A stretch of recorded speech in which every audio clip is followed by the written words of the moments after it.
আল্লাহর পয়গম্বর মুসা আল্লাহ পাককে ডাক দেয়া কয়, মালিক এবার তোমার কাছে জানতে চাই, আল্লাহ এই জমিনের ভিতরে সবচেয়ে বড় পাপী কে, সবচেয়ে বড় নাফরমান কে? আল্লাহ আমাকে একটু দেখাইবানি। আল্লাহ পাক রব্বুল আলামিন কয়, চার রাস্তার মোড়ে যায় দাঁড়াও। মুসা নবী চার রাস্তার মুখে আইসা দাঁড়াইছেন। দেখতে পেলেন একটা লোক বাচ্চা কুলে নিয়া পাহাড়ের দিকে যায়, জঙ্গলের দিকে যায়। চেহারাটা দেখলেন, শুধু এত দূরে দেখলেন, আর কোনো কথা বললেন না। চিনে রাখলেন লোকটা এই জমিনের সবচেয়ে বড় নাফরমান, সবচেয়ে বড় পাপী। বিকাল বেলায় নবী কয়, মালিক পাপী তো দেখলাম, এবার তোমার একজন ওয়ালি কে? এই জমিনের সবচেয়ে বড় ওয়ালি, সবচেয়ে বড় আল্লাহওয়ালা কে, একটু দেখতে মন চায়। আল্লাহ বললেন, সকালে যেখানে দাঁড়াইছো ওখানে যায় দাঁড়াও। নবী সেখানে আবার আসলেন, ওখানে তিনি দাঁড়ায় থাকলেন। দেখেন ওই লোকটাই সকালবেলা, সে যে লোকটা দুনিয়ার সবচেয়ে বড় নাফরমান হয়ে গেছে, ওই লোকটাই বিকালে দুনিয়ার সবচেয়ে বড় ওলি হয়ে ফিরতেছে। আল্লাহর পয়গম্বর কয়, মালিক কিছুই বুঝি নাই গো। আল্লাহ সকালে যে ছিল নাফরমান, সে বিকালে হয়ে গেল বলি, কেমন করে হয় বুঝে তো আসে না। আল্লাহ পাক রব্বুল আলামিন কয়, মুসা যা বলেছো, যা দেখেছো সব ঠিক, আর আমি আল্লাহ যা বলেছি তাও ঠিক। সকালে এসে গুনাহগারী ছিল, নাফরমান ছিল, জমিনের সবচেয়ে বড় পাপী ছিল। বিকালবেলায় শেষ দুনিয়ার সবচেয়ে বড় ওলি হয়েছে। ঘটনাটা কি? আল্লাহ বুঝাই দিলেন, আমার ওলি হওয়ার জন্য বছর লাগে না, আমি আল্লাহর ওলি হওয়ার জন্য মাস লাগে না, আমি আল্লাহর ওলি হওয়ার জন্য, আমার ওলি হওয়ার জন্য বছরের পর বছর লাগে না, সময় লাগে না। সময় লাগে দুনিয়ার সব কিছুতে, ব্যবসায় সময় লাগে, চাকরিতে সময় লাগে, পড়াশোনায় সময় লাগে, ক্ষেত খামারিতে সময় লাগে, সব জায়গায় সময় লাগে। সময় ছাড়া কিছুই হয় না, হুটহাট কিছুই হয় না। কিন্তু সময় লাগে না শুধু এক কাজের যুবক, ওই কাজটা হলো কেউ যদি আল্লাহর ওলি হতে চায়, তাহলে সে অল্প সময়ের ভিতরেই আল্লাহর ওলি হতে পারে। সকালবেলা যেই মানুষটা ছিল দুনিয়ার সবচেয়ে বড় নাফরমান, বিকালবেলা শেষ দুনিয়ার সবচেয়ে বড় ওলি। আল্লাহর কাছে মুসা নবী জানতে চায়, আল্লাহ কয়, মুসা বাচ্চাটারে লইয়া তওবার নিয়তে সে পাহাড়ের উপরে যায় উঠছে। বাচ্চাটাই কয়, আব্বু পাহাড়টা এত বড়, এর চেয়ে বড় কিছু আছে নাকি? বাবা কয়, বাজান এর চেয়েও বড় হলো সাগর। আব্বা সাগরের চেয়েও বড়? ওই সাগরের চেয়েও বড় হলো জমিন। জমিনের চেয়েও বড়? কয়ের চেয়েও বড় হলো আসমান। বাবা আসমানের চেয়েও বড় কিছু আছে? বাবা তখন কান্দে আর কয়, বাজান আসমানের চেয়েও বড় হয়ে গেছে তোমার বাবার গুনাহ। এই বলে আর কান্দে কয় সন্তানে কয়, আব্বু তুমি কান্দো কেন? তোমার গুনাহ বুঝি এত বড়, এত বেশি? বলে হ বাবা গো, তোমার গুনার চেয়েও বড় কিছু আছে নাকি? তখনই সেই লোকটাই কয়, বাজান তোমার বাবার গুনার চেয়েও বড় হলো আমার আল্লাহর রহমত। আমার আল্লাহর রহমত গুনার চেয়েও অনেক বড়, অনেক বেশি। আজ পাহাড়ের উপরে তোমাকে নিয়ে এসেছি ওই রহমতের আশায়, কারণ আল্লাহ পাক বলেছে, قل يا عبادي الذين أسرفوا على أنفسهم لا تقنطوا من رحمة الله إن الله يغفر الذنوب جميعا إنه هو الغفور الرحيم الحمد لمن قدر خيرا وخبالا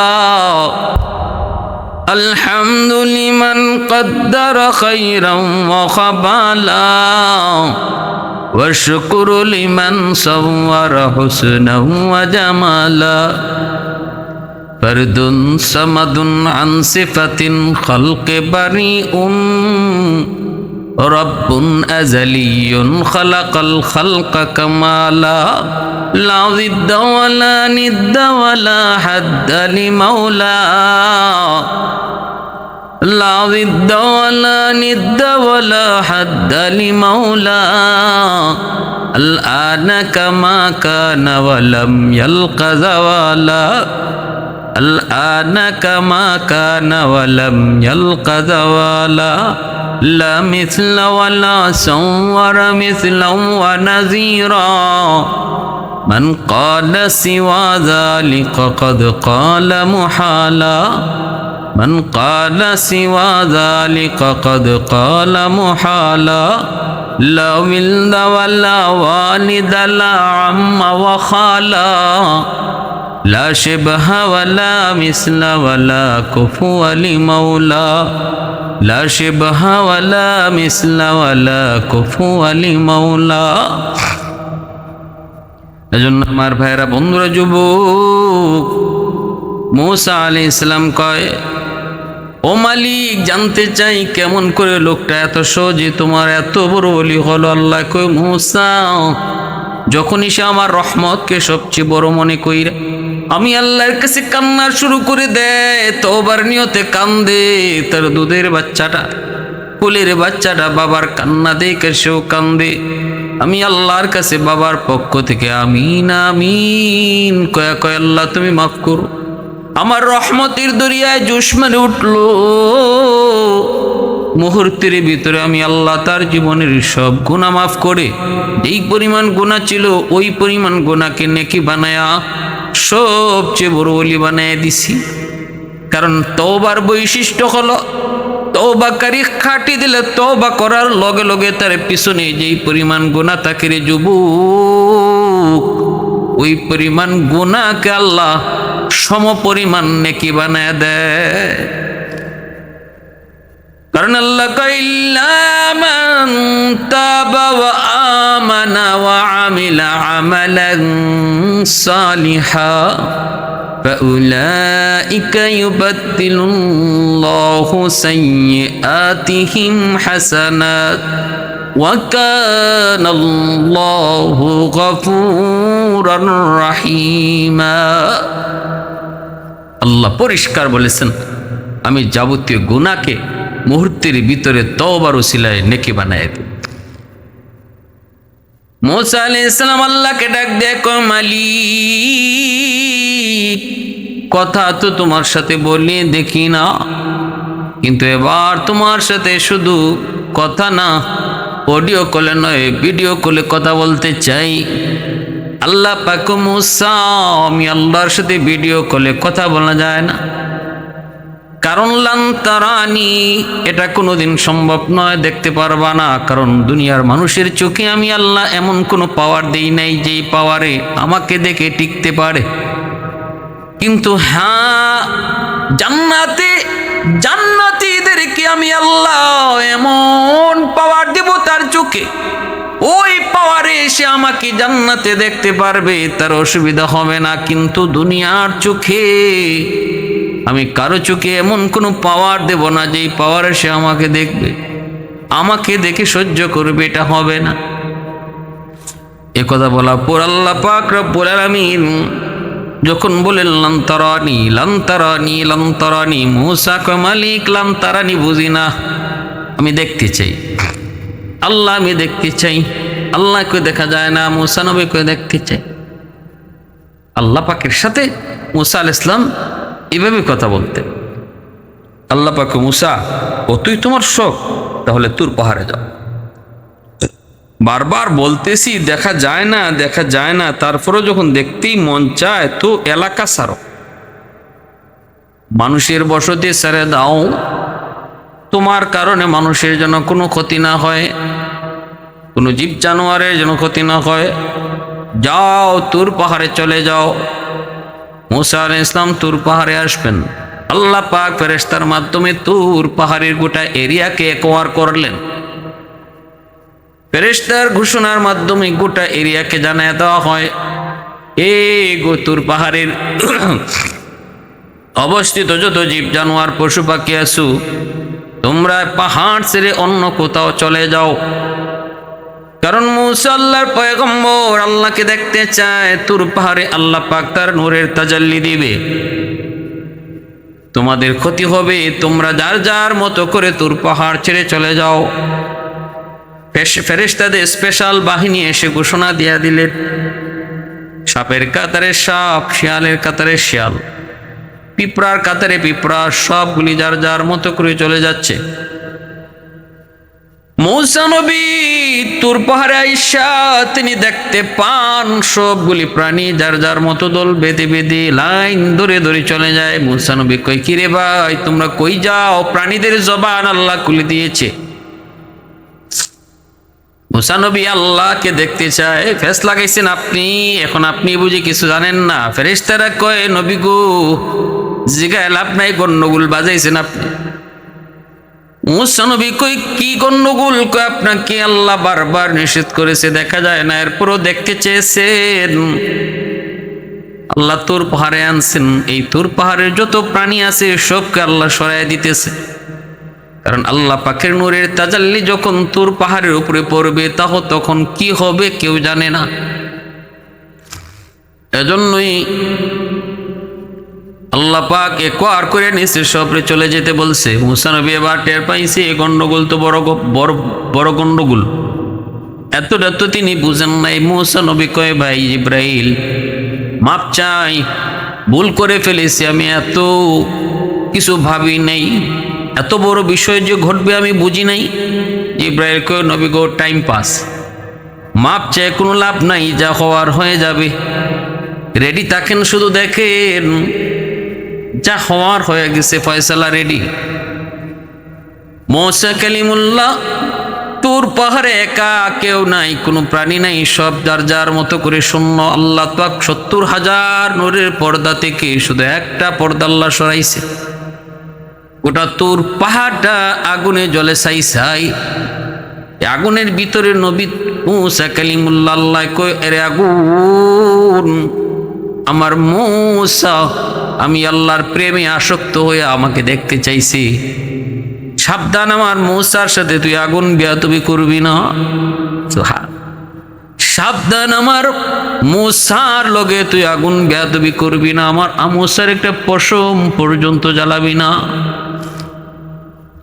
তোর পাহাড় জ্বলল, মূসা নবীর পশম পর্যন্ত আগুন জ্বালায় নাই। ভাইরা বন্ধুরা, এরপর আল্লাহ পাক হুশ ফিরাইছে। নবী তখন হুশ ফিরে আল্লাহর কাছে মাপ চেয়েছে, মালিক বুঝি নাই, মাফ করে দেন। আল্লাহ পাক রব্বুল আলামিন জান্নাতীদেরকে প্রতি সোমবার আল্লাহ পাক জান্নাতের বাজারে জান্নাতীদেরকে দেখা দিবে। সেদিন কোনো জান্নাতি আল্লাহকে দেখতে সমস্যা হবে না রে যুবক, কারণ জান্নাতীদের চোখের মধ্যে আল্লাহ পাক ওই পাওয়ার এক্সট্রা দিয়ে দিবে, যেই পাওয়ারে আল্লাহকে দেখে সহ্য করা যায়। আমরা সূর্যের দিকে তাকাতে পারি না, প্রচন্ড সূর্যের দিকে তাকাতে পারি না। কারণ কি? কারণ আমাদের চোখে ওই লোড দেওয়া হয় নাই যে সূর্যের আলোটাকে দেখে সহ্য করার মতো। ঠিক তেমনি আল্লাহকে দেখে সহ্য করার মতো পাওয়ার শক্তি আল্লাহ মানুষের চোখে দেয়নি। তবে অতিরিক্ত এক্সট্রা পাওয়ার আল্লাহ জান্নাতীদের চোখে দিয়ে দিবে। জান্নাতে যখন ঢুকবে তখন ওই চোখ দিয়ে সে বুঝতে পারবে, ওই চোখ দিয়ে সে দেখবে।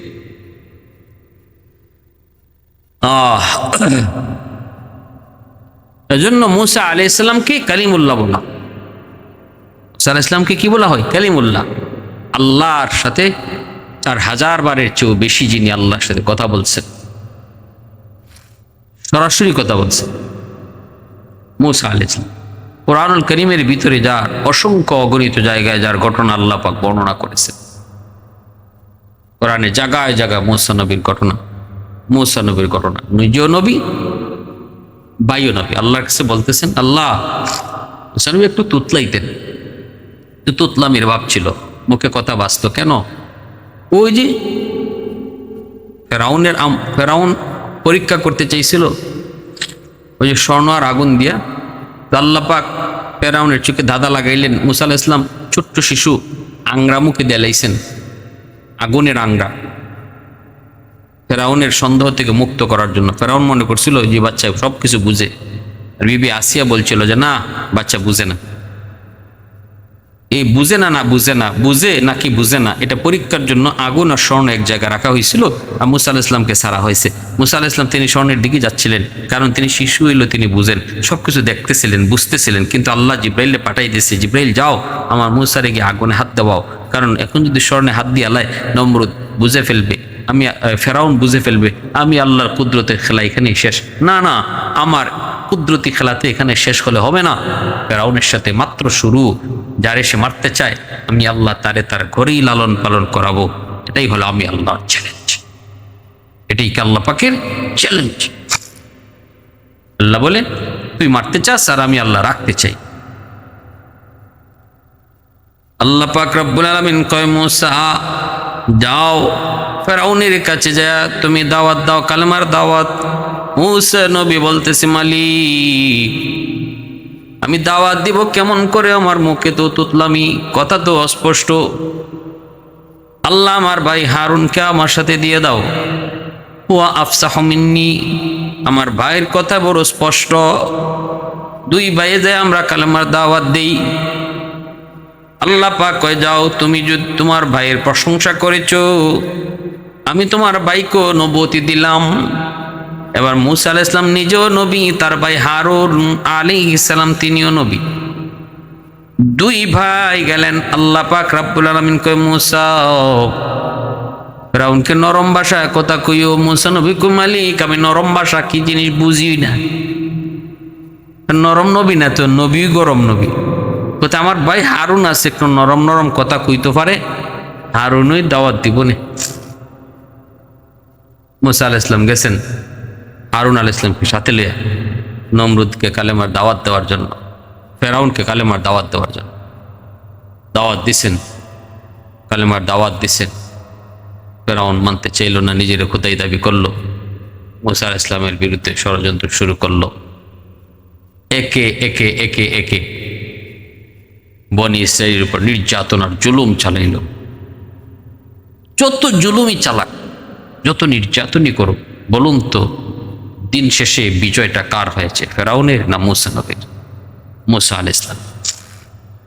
নীল দরিয়ায় চুবাইয়া মারছে আল্লাহ কারে? ফেরাউনকে। মুসার বিজয় হয়েছে, ফেরাউন পরাজিত হয়েছে। এটাই পৃথিবীর ইতিহাস। জালেমের জুলুম চিরকাল থাকে না, দিন শেষে পরাজয় জালেমেরই হয়, মজলুমের বিজয় হয়। আল্লাহ আমাদেরকে বোঝার তৌফিক দান।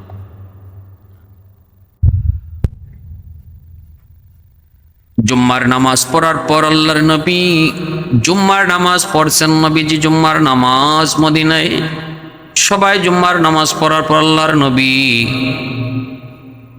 নামাজের পরের নামাজ সুন্নতগুলি নবীজি পড়তেছেন। সাহাবায়ে কেরাম সুন্নত পড়েন। ওই অবস্থায় দুইজন মানুষ তারা মদিনার মসজিদের দরজায় দাঁড়ায় রইল। কেউ জিজ্ঞেস করে কে আপনারা, কোত্থেকে এসেছেন? কয় আমরা ভিন দেশের মানুষ, আমরা নবীর সাথে দেখা করতে চাই। কোথায়? কয় ভিতরে আমাদের নবী নামাজ পড়ে। সাথে সাথে এই দুইজন লোককে নিয়ে আবু বকর সিদ্দিক রাদিয়াল্লাহু তাআলা আনহু আল্লাহর নবী কাছে হাজির হলেন। দিনের নবী, মায়ার নবী জিজ্ঞেস করে তোমরা কে? এই দুজন লোক কয় হুজুর আমরা খ্রিস্টান। কেন এসেছো? কয় আমরা মদিনায় ব্যবসা করি। বাড়ি কোথায়? কয় সিরিয়া। সিরিয়ায় ভালো মধু পাওয়া যায়, জাইতুন পাওয়া যায়। মধু আর জাইতুন আমরা মদিনায় নিয়ে আসি, মদিনার বাজারে মধু বিক্রি করি আর জাইতুন বিক্রি করি। যাবার সময় মদিনার খেজুর নিয়ে আমরা সিরিয়ায় বিক্রি করি। আমরা হলাম মধু ব্যবসায়ী, জাইতুন ব্যবসায়ী। আল্লাহর নবী রহমতের নবী, তাদের কাছ থেকে খবর পাওয়ার পর নবীজি বলতেছেন এবার কি তোমরা বলতে চাও একটু বলো। হুজুর সিরিয়া থেকে আসার পথে তাবুক নামক জায়গায় আমরা কিছু সৈন্য বাহিনী দেখে এসেছি। ওরা অপেক্ষা করে কি যেন কার সাথে যুদ্ধ করবে, প্রস্তুতিও নেয়। অনেক বড় বিশাল বাহিনী। আমি তাদেরকে জিজ্ঞেস করলাম, তোমরা কারা? কয়, আমরা রোমান বাহিনী, রোমের বাদশা আমাদেরকে পাঠাইছে। আমরা 40,000, 5,000 আমরা আগে এসেছি, পিছনে আসতেছে 35,000। কি করবা? কয়, মদিনা আক্রমণ করব। কারণ কি? কই, মদিনায় নাকি মক্কা থেকে একজন নবী এসেছে, যে নিজের বাপ দাদার ধর্ম মানে না, তার সাথে যুদ্ধ করব, মদিনাকে মাটির সাথে মিশাইয়া দিব। তাই নাকি? বলে হ্যাঁ।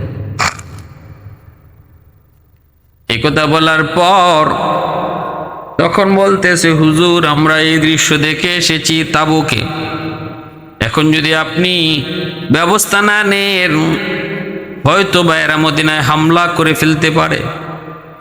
আল্লাহর নবী, রহমতের নবী, এই খবর শোনা মাত্রই জরুরি মিটিং তলব করলেন।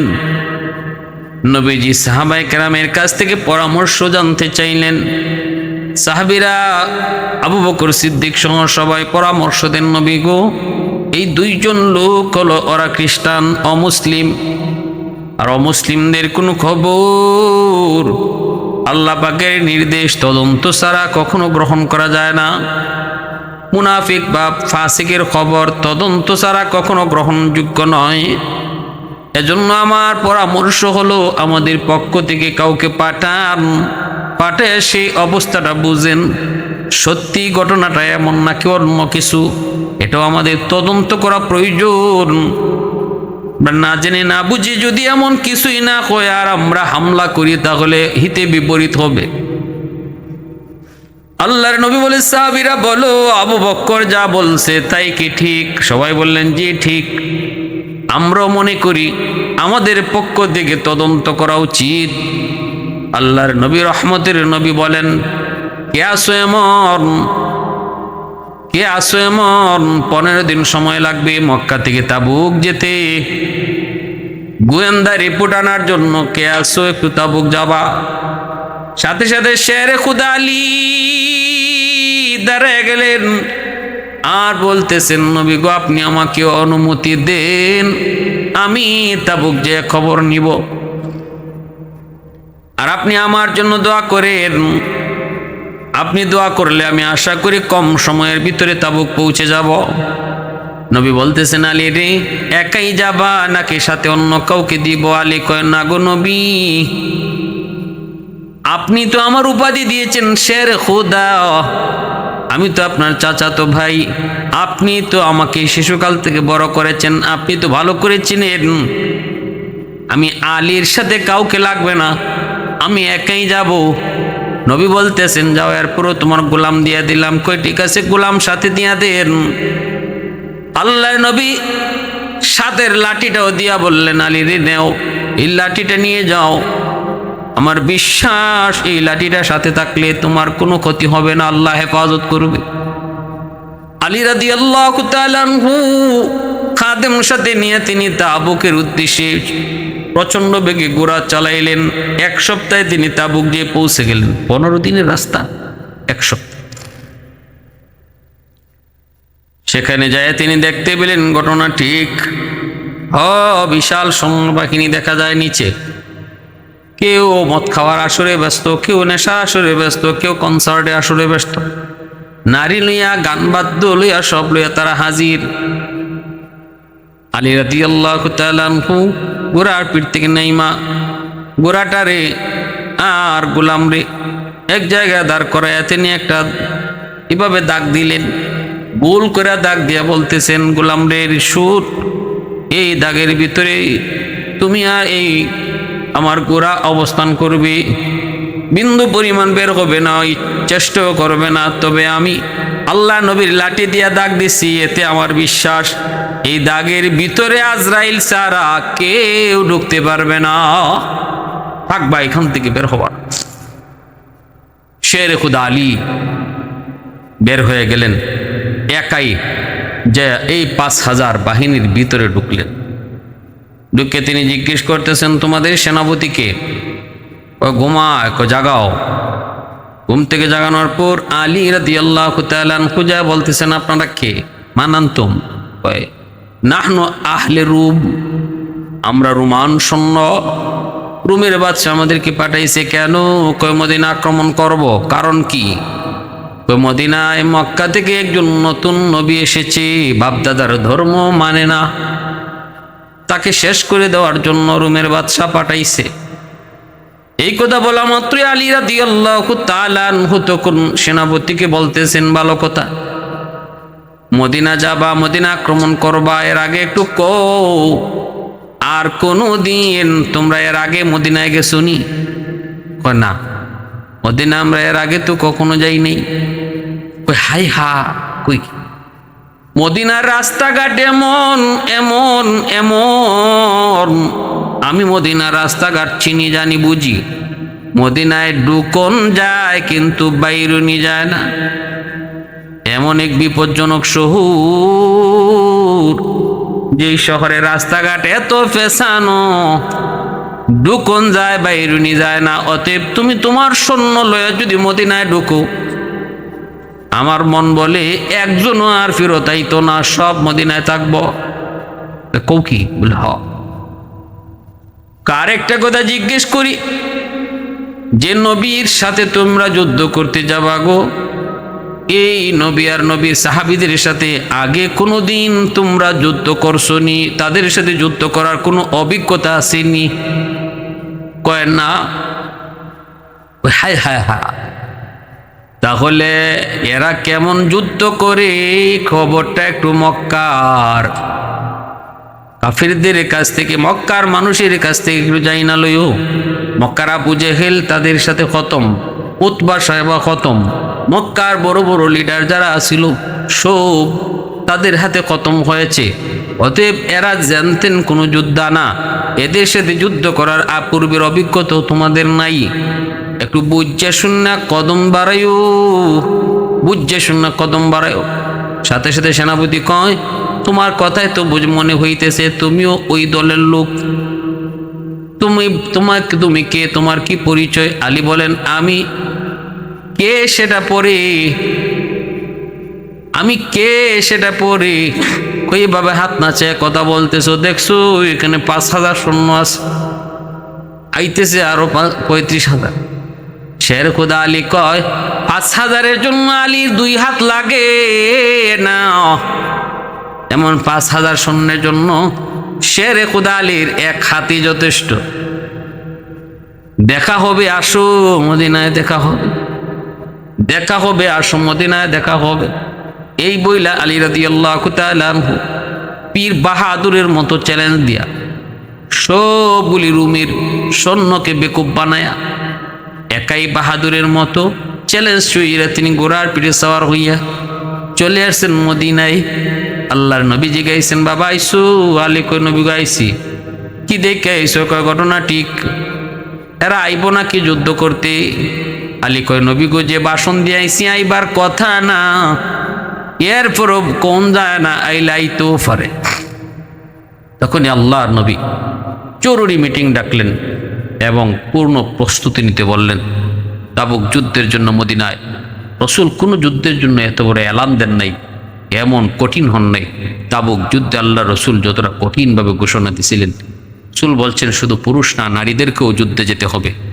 রসুল বলছেন নারীদের মধ্যেও গর্ভবতী নারী 10 মাস হয়ে গেছে গিয়া, যে কোনো মুহূর্তে যার গর্ভ হইতে পারে, প্রসব বেদনা শুরু হইতে পারে, শুধু ওই ধরনের মহিলা ছাড়া বাকি মহিলাকেও যুদ্ধে যেতে হবে। ছোট ছোট বাচ্চা যারা যুদ্ধের উপযুক্ত না তারা ছাড়া সবাইকে যেতে হবে। অসুস্থ, বিছানায় পড়া তাদেরকে ছাড়া সবাইকে যেতে হবে। এইভাবে আল্লাহ নবী তাবুক যুদ্ধের ঘোষণা দিলেন। আল্লাহ নবী এই ঘোষণা শোনা মাত্রই সবাই যুদ্ধে নাম লেখাইতে লাগলেন। আবু বকর সিদ্দিকের হাতে 24,000 সাহাবী তাবুকে যাওয়ার জন্য নাম লেখাইছেন, শুধু একমাত্র আবু বকর সিদ্দিক রাদিয়াল্লাহু তাআলা হাতে এই ধরনের প্রস্তুতিটা তাবুক যুদ্ধে নিছেন। আল্লাহ রসুল সাল্লাল্লাহু আলাইহি ওয়াসাল্লাম তাবুক যুদ্ধে রসুল সাল্লাল্লাহু আলাইহি ওয়াসাল্লাম সাহাবায়ে কেরাম থেকে নিয়ে গিয়ে, এমন এক যুদ্ধ ছিল সেটা, এই সময়ে মদিনায় খেজুর পাকার সময়, প্রচণ্ড গরম, যুদ্ধে যাওয়াটা ছিল বড় কঠিন। সবাই খেজুর পাড়ার তালে মগ্ন, আবার প্রচণ্ড গরম ছিল, পায়ে টুসা উঠে গেছিল, পায়ে সবাই ফুসকা উঠে গেছিল। এই তাবুক যুদ্ধে যারা অংশগ্রহণ করছিলেন। তারপরও কয়েকজন সাহাবী তারা যান নাই। কেন যান নাই? পরবর্তীতে কি হয়েছে?